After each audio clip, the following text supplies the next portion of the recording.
ndakuramukije wowe udahema kubana natwe amakuru n'ibiganiro vya minsi yose tudahema gushikiriza kuri ndebesha kure yanyu ari nayo yacu ya Isange TV. Kuri Isange TV niho tubashikiriza amakuru atandukanye avanye n'ibisata bitandukanye, igisata cya politiki, igisata cy'indero, igisata rero cy'umutekano ndetse n'ahandi hose, maze amakuru akabashikira ku gihe. Ni mu nyuma yo kubona notification cyangwa se mu gihe wafitoze kuri subscribe cyangwa se sabone, amakuru agushikira ku gihe rwose. Reka rero tudatevye tubagezeho ingingo nkuru nkuru y'amakuru agira yibande ko Beburya Nguga Bebugaga yapfuye giturumbuka. Naho nibyo turi buze kugarukaho ukuntu biriko bivuga ko yoba yapfuye giturumbuka. Naho mu yandi makuru mu gihe amaso yose ari ku rupfu rutangaje rw'umushikiranganje Gabi Bugaga, amakamyo 23 yuzuye ibigwanisho yasohotse muri kampu Mukoni yerekeza Ikibeho.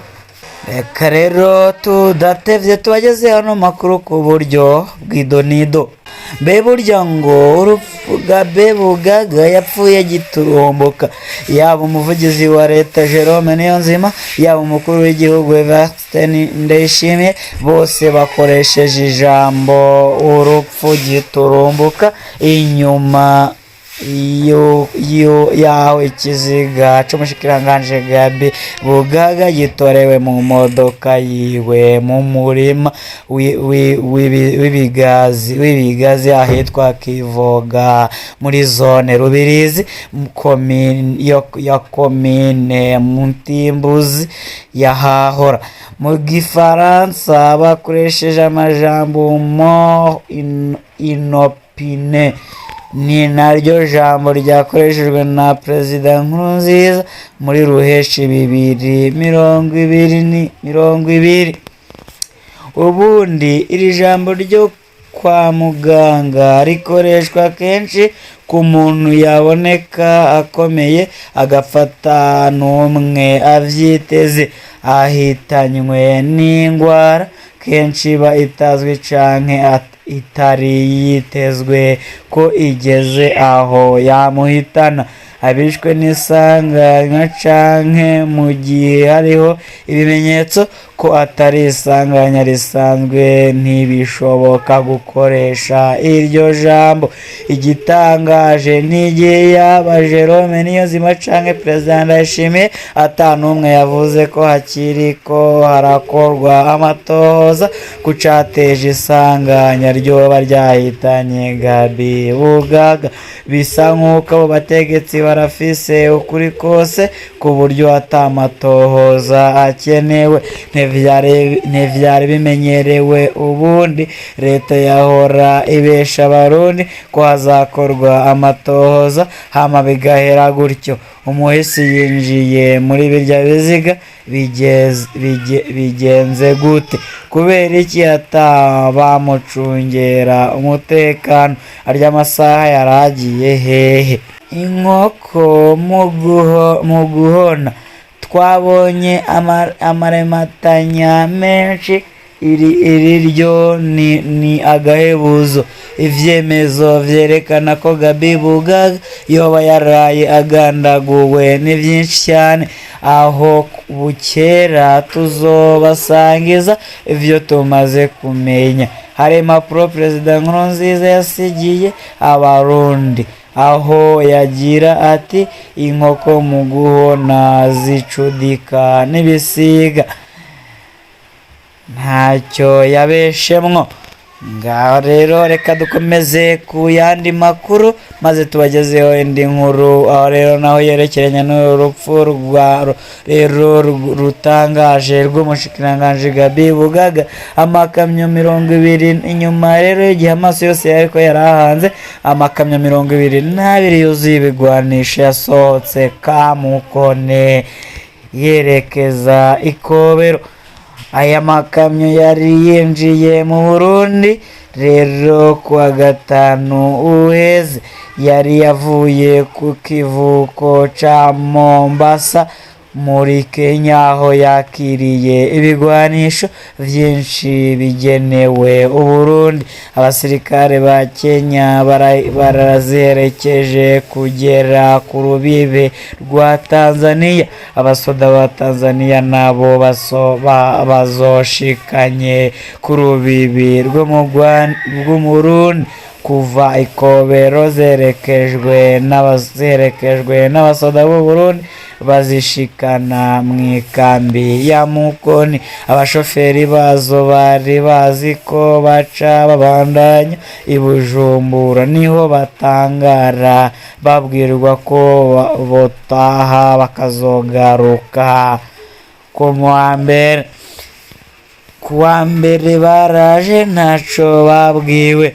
Kuwa kabiri ho bari bihebuye batazi ivyo barimwo. Ejo ku mugoroba niho bamenyeshejwe ko uno munsi basubira mu rugendo, niko kwerekeza iyo baje bava ku mupaka wa Kobero. Kuva muri Kigarama 2025 hari urudandaza runyegeje rw'ibigwanisho nk'uko amasoko yacu atandukanye abivuga. Kuva muri Kigarama 2025 aya makamyo yuzuye ibigwanisho yoba amaze kuva inshuro 4.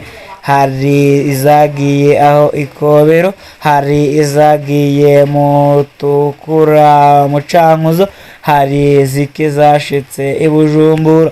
Izo kamyo iyo zije mu Burundi hari aho habaho gupakurura nka konteri 5 gusa muri 50, izindi zose zisubira inyuma.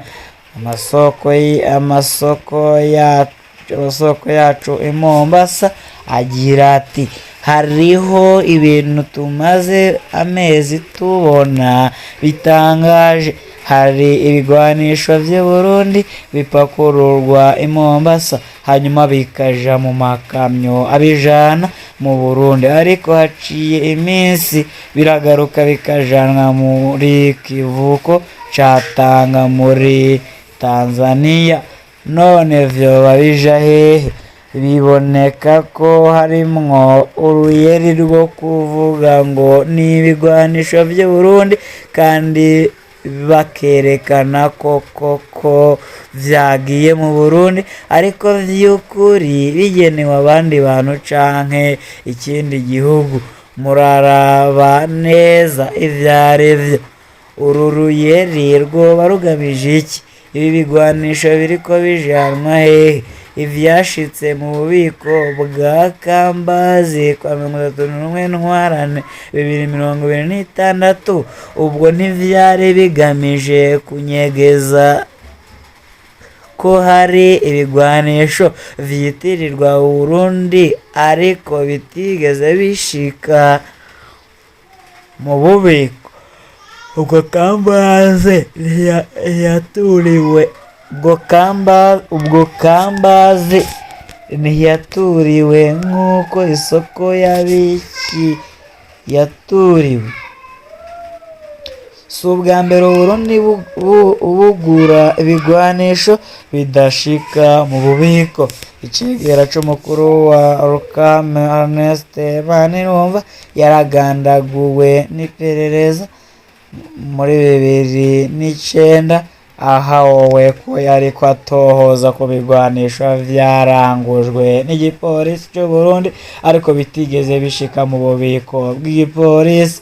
Raporo y'abahinga ba ONU bakurikirana ibibera muri RDC yasohotse muri 2010 yavuze urudandaza rwari hagati ya FDLR n'inzego z'umutekano z'u Burundi. FDLR yatanga ubutari bwo muri RDC, Burundi bukayiha ibigwanisho. Iyo raporo yavuze ko Burundi bwari bwagerageje kugura inkoho 40 muri Malaysia. inkoho zari zigenewe abapolisi badashika 20.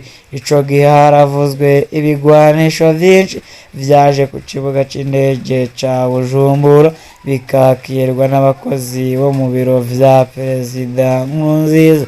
Bimwe vyoba vyajanywe mu ba FDLR, ibindi bibikwa ku kirimba kwa Perezida Nkurunziza bikaba birahabwa imbonerakure. Twari twavuze amakuru y'ibi bigwanisho mu kiganiro ca Focode co mu munsi w'Imana uheze.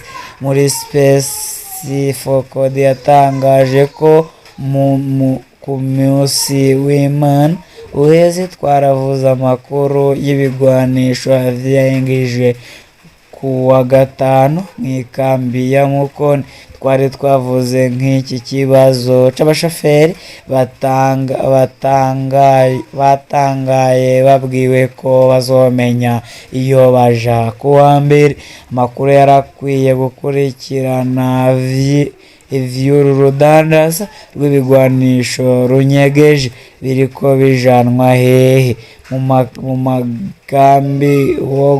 mugambi wo gukora iki? Perezida Ndayishimiye, Umushikiranganji Marie Chantal Njimbere na General Prime Niyongabo nibatange umuco w'ibi bigwanisho. Rero niyo makuru twari tubafisiye none. Dushimira wewe udahema kubana natwe mu makuru n'ibiganiro vya minsi yose, tudahema gushikiriza kuri ndebesha kuri nyene yacu ya Isange TV. Kuri Isange TV niho tubashikiriza amakuru atandukanye avanye n'ibisata bitandukanye, igisata cya politiki, indero, uburimyi, amagara y'abantu ndetse n'ahandi hose, maze amakuru akabashikira ku gihe ameze neza cyane. Turabakunda cyane, mukomeze kugira amahoro y'Imana.